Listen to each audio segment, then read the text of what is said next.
Hey guys, it's Rachel from The Little Ring Lamb, and today I have a pretty big book haul. This book haul comprises of books I bought before my birthday, received for my birthday, after my birthday, so quite a bit. I've been buying quite a bit of books as my entertainment during all this time when I'm mostly at home. I've read a lot this year, so I don't feel too bad because I've actually made it through quite a lot of the books I'm hauling, so that's a good sign for me because I still have books unread that I need to get to, but the first book I bought, this was before my birthday, so the beginning of July, was Outlined by Rachel Cusk, and I read this during the reading rush. I almost want to call it the book to And this book is basically a book all about character analysis, I would say. Like, you don't know very much about the main character. You know she's an author and she's teaching a writing course, but besides that, you don't really know a thing. And you discover more about her during her interactions with other people that she meets along the way, and you really learn more so about the people she interacts with and meets. And it follows her around, and I really enjoyed this one. It's definitely one of my favorites of this year so far. I feel like I have quite a few favorites, so when it comes to the end of the year, I'm really going to have to whittle this down. The next book I purchased, which I've also read, was Mr. Salary by Sally Rooney, and I also read this during the reading rush. It's a very short story, and it basically follows a main character, Suki, and she moves in with a man named Nathan, and it kind of chronicles, like, it's like a base. It's kind of taking place years after they've moved in together, but they're still close, and it's kind of exploring different things going on in her life. It's very hard to sum this up because I don't want to give it away because it's a short story. But if you like Sally Rooney's writing, I definitely picked this one up.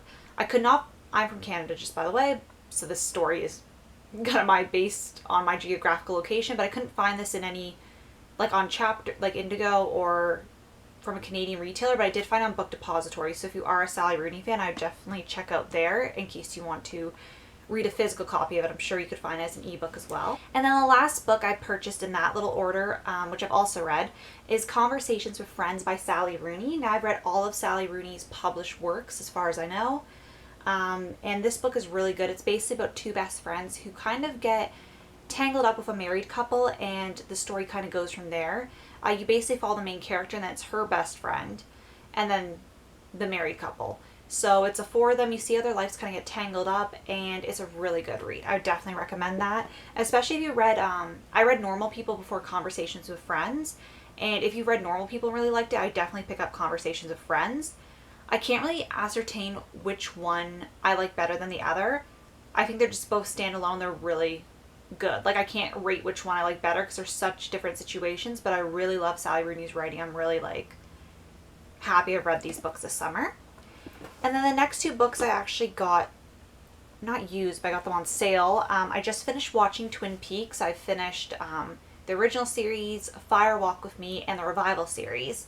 So I picked up these two books, The Secret History of Twin Peaks by Mark Frost, and Twin Peaks: A Final Dossier by Mark Frost. Mark Frost is the co-creator with David Lynch of the TV show, and these books have pictures, diagrams.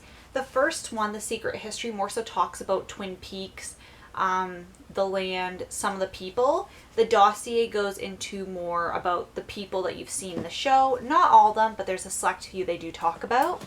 And I just found if you've watched the TV show and the first one, The Secret History, let's back this up a little bit, you can read after the original TV series, and I think Fire Walk with Me. And then the dossier, the second one, you are supposed to read after the revival series that came out in 2017. I think if you've watched the series, I think these are definitely good companion books. They're well made. They're really beautiful. And because it's by the co-creator, I just think they're a great addition to, the stories. Because I feel like Twin Peaks definitely leaves it open-ended quite a bit. Then my next two books in my haul were actually ones I received from my parents for my birthday. And the first one, and also, these ones are curated by me, because I was going to say, whenever I say it's from them, I picked these out, though. Sorry, my hair was touching my arm. Makes my parents' life way easier. So the first book is Before the Coffee Gets Cold. I'm not sure how to say this author's name. I'm going to look it up when I do my wrap-up, but I don't want to butcher it, so I'm just going to show you there. And this one I actually found out about on Ariel Bassett's YouTube channel, and it sounds really good. It's basically about these people go to a Tokyo cafe, and they've been serving this coffee for many years, and each visitor that comes in, so we meet four in this book, they each get a chance to time travel, and it's like through this cafe, and like it kind of follows what happens when they time travel. And they have, I think, till the coffee gets cold, and then they have to return back to reality. So I thought that was a very interesting concept, and I'm always looking for new authors that I haven't really seen. I've been really exploring Book Depository. I find they're really good for finding new authors, for me at least. Then the next one is called Exciting Times by Noisy Dolan. I hope I'm not horribly mispronouncing that. But this book is one I'm really excited to read. I think it's going to be one of my next reads. This is also, I believe, an Irish author. I've been reading a lot of books by Irish authors lately, and you know, I'm actually really loving their books, but it's just like a very weird coincidence. But basically, the main protagonist in this story leaves Ireland when she's 22 to spend her parents' money during her gap year. So when she leaves Ireland, she takes a badly paid job in Hong Kong, so she teaches English grammar to rich children. And then it's about the people she meets, who are Julian and Edith. And it says, money, love, cynicism, unspoken feelings, and unlikely connections. Exciting times ensue. So, sounds pretty good. I'm really excited to get to that one. It's a very narrow hardcover too. It's getting whittled down. But the next stack is books I bought after my birthday. Also, if you are a Chapters member and your birthday has not hit yet, if you have the regular Plum card, I know there's like an upgrade to like the Plum Plus. I have the regular one, I haven't upgraded. But during your birthday month, you get 20% off one purchase, and that includes books. So I was able to get quite a bit of bang for my buck with the gift cards and that. So I was really happy, and I'd been saving up a bit, like budgeting, so I could spend a bit more with books. But you know, that's kind of how I did it for this birthday. But the 20% off really saved my butt on a lot of things, because they're already cheaper online, and then with that, it like a lot of these came down to like $10 when they were like $25. So I was very happy. So if you are in Canada and want to take advantage of that, definitely be on the lookout, especially if you don't have a Plum card. Just get the free one just to do that. I don't know why you wouldn't have it, because it's free. It's very convenient. You can collect points and stuff. But anyway, the first book I purchased was The Guest List by Lucy Foley. And Jade from Boho Bookworm, she was actually talking about this book on her channel, and she said it was really good, and I've heard it was good from other people. So I decided to pick it up. It kind of sounds a bit like And Then There Was None by Agatha Christie. I don't know if that was an influence, but it's not quite like that. It just reminds me of that, because basically these guests go to a wedding, and it's on a remote Irish island.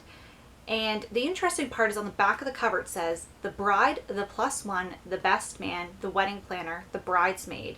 All have a secret, all have a motive, but only one is a murderer. So you know one of these characters that you're reading the perspective is a murderer, but you don't know who it is. And I kind of like that, like, because you're like, okay, so I know I'm going to get to solve it.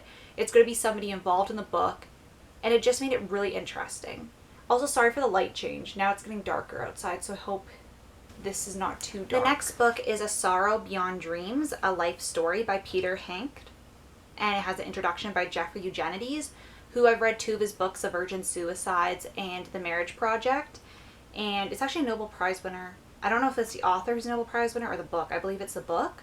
And I haven't got to this one yet. It's like a shorter story, and it's basically about the author's mom, who at age 51 committed suicide. And it kind of talks about her life, and he's reckoning with his mother's life, which spanned the rise of Nazis, World War II, and post-war suffering and death. So it says the book's both stark and lyrical, full of love, anger, admiration, and a keen sense of history. This slim book reveals Hankt of his most lucid and direct. It's the most moving and accessible work in his distinguished career. It is indispensable.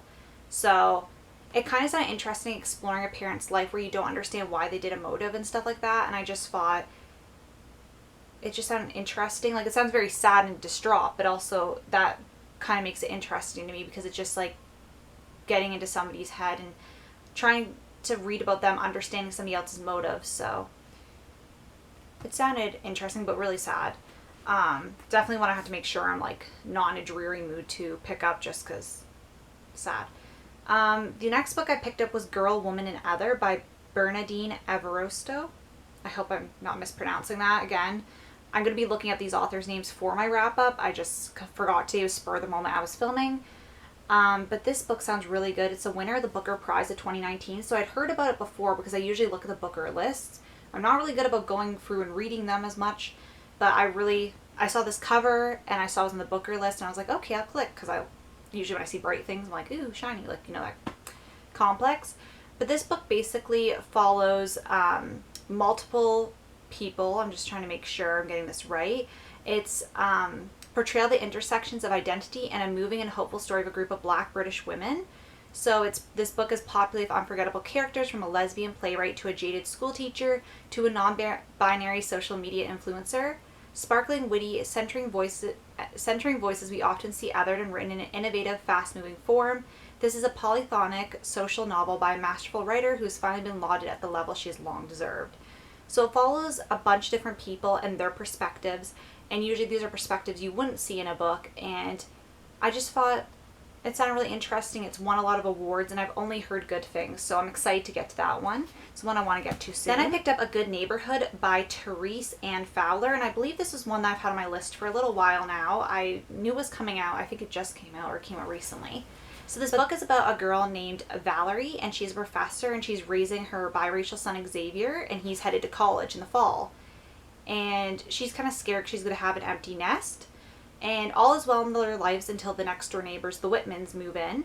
And they're a pretty traditional family and have a secretly troubled teenage daughter and raise a house and trees to build themselves a showplace. So basically, the next door neighbor is a local celebrity. He's made a small fortune as customer service and charm. And his wife Julia escaped her trailer park upbringing and too early motherhood for the security of marriage and homemaking. But with little in common except a property line, these two very different families quickly find themselves at odds. First over a historic oak tree in Valerie's yard, and soon after their blossoming romance between their two teenagers. So basically it's about the neighbors trying to get along, I think, for the sake of their kids, or how they have to get along for the sake of their kids who have fallen in love. And I just thought this would be a really interesting one to read, and I've heard, yet again, good things. That's why I picked it up, because I was going to say, I feel like I keep saying that, but obviously I'd pick it up if I've heard good things. The next book I just finished the other day. Actually took me 2 days to read. I read it really fast. It was A Wife Who Knew Too Much by Michelle Campbell. This is my second Michelle Campbell book. I read, oh my gosh, what's her first book called? This is going to drive me. She Was the Quiet One. She has 2 other books I hope to read soon. This book basically, so you know on the back there's the first Mrs. Ford. And you know she's beautiful, accomplished, wealthy beyond imagination. She was married to a much younger man, and now she's dead. And then you meet the second Mrs. Ford, who is a waitress, small-town girl. She's married to a man she never forgot from a summer romance 10 years before, and now she's wealthy beyond imagination. And then you meet the husband, Connor Ford, and 2 of them loved him and knew him as only wives can. So you really want to know in this thriller about, would this guy do anything for the money? Who is the victim? Who is the villain? And who will be next to die? And it's not the best thriller I've read in my life, but it's really, really good. It's a really good summer one just to dive into. I really enjoyed it personally, and I really love Michelle Campbell's books. The next book I picked up was The Girl from Widow Hills by Miranda, and this book I'm currently reading, so I don't want to read the back of it. But this is another thriller novel. It just came out this year. I believe it's her 4th novel, and I don't know enough about it yet. Like, I'm on page 80, so I don't want to spoil anything. So I'm not going to tell you the synopsis. That one you're going to look up, just because I don't like, when I'm reading a thriller, like, I've read the synopsis beforehand, but I don't like to read it while I'm reading the book. So I'm going to have to be a bit coy on that one. Then I purchased Shut Up You're Pretty by Taya Matangini. And this is a book of short stories. I'm actually on the last short story in this book, and it basically follows a girl who's growing up in Scarborough, which is a borough of Toronto. And it kind of follows everything that's gone on in this character's life. And it's tinged with pathos and humor. These punchy, sharply observed stories integrate the moments in which femininity, womanness, and identity are not only questioned but also imposed. And it's been a really good short story collection. I've actually enjoyed it. It is, like, it has some moments where you're like, that's a bit darker, but it's like, it's really well written and it's very compelling. Like, I've been actually really enjoying reading it, but, like, it does have some dark moments, and, like, yeah. I don't know where I was going with that sentence. Then the last book I purchased was The Ice Princess by Camilla Lackberg. I read her book, The Gilded Cage, earlier this year. It's one I've raved about. I actually have a review on it. And this is her first series, and I really wanted to read it. This book was really good. It wasn't like as fast-paced thriller as I thought it was going to be, but I really liked it. I'm going to be continuing on with the series. It's basically about a girl. So a woman is found in a bathtub, actually, who has been murdered. And her friend, Erica Falk, I don't know how to say her last name properly, But Erica finds her, and they haven't talked in 25 years since they were children because they were childhood friends. She's the one who finds her because she gets flagged down by a neighbor. And the local detective, Patrick, is following his own suspicions about the case. So it's basically, you kind of see what happened in this small town and why this happened to the girl. So I don't want to spoil too much, but basically the series is around this detective, Patrick, but also the other main character, Erica. Then my last few books I purchased. So I'm doing my master's in the fall, and I wanted a really like sturdy notebook. And then I was like, Chapter's also having a 20% off sale. And I was like, I'm going to pick up a few more books because clearly I did not pick up enough. But I was like, you know, it's 20% off. I'm going to pick some books up from authors that I know that I just haven't got around to. And I've been reading a lot. So I'm like, you know what, at least I know like I have enough time to read more of these before the school year and they're not just going to be sitting unread. So the first book I picked up was The Love Season by Ellen Hildebrand. This is one I haven't read by her. I only have, I think, 3 more after this that I haven't read by her. And I've just felt like another one of her books, so I decided to pick this one up. And it was on sale, so that worked out well too. And basically this is about a girl named Marguerite who has been on the public eye for decades, but she's a former culinary chef. And that all changes when her goddaughter, Renata, calls her out of the blue. She hasn't seen her for years. And now that Renata's on Nantucket visiting the family of her new fiance, she takes the opportunity against her father's wishes to contact Marguerite in hopes to learn the story of her mother's life and death. But the events of the day spiral hopelessly out of control for both women and nothing ends up as planned. So apparently this book not only takes place on Nantucket, but it does take place in Manhattan and Paris and Morocco. So yeah, and it says the story is about love and friendship, food and wine, deception, betrayal, and forgiveness and healing. So it just sounds like a really good Ellen Hildebrand book.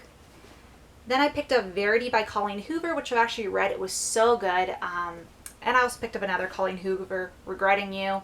I've not read these 2 yet. I've now read them, but these were the 2 that I was behind on when it came to Colleen Hoover books. I have all her books above me. I don't know if you can see them in frame. Both these are really good. This one is a mystery one. I don't really feel confident giving the plot. It's basically about an author, and she becomes a ghostwriter for another author and just the disturbing discoveries she makes. It's a thriller. It was really good. I hope Colleen Hoover writes more thrillers. And then this one is about a mother and a daughter, and the mother is very protective of her daughter, and there's stuff going on in their life. She had her daughter when she was very young, and it's kind of like the clashing between them, but then all the other drama and dramatic things that happen in their lives. Like, Colleen Hoover's books are very hard to summarize because I don't want to give away the plot twists that she always has.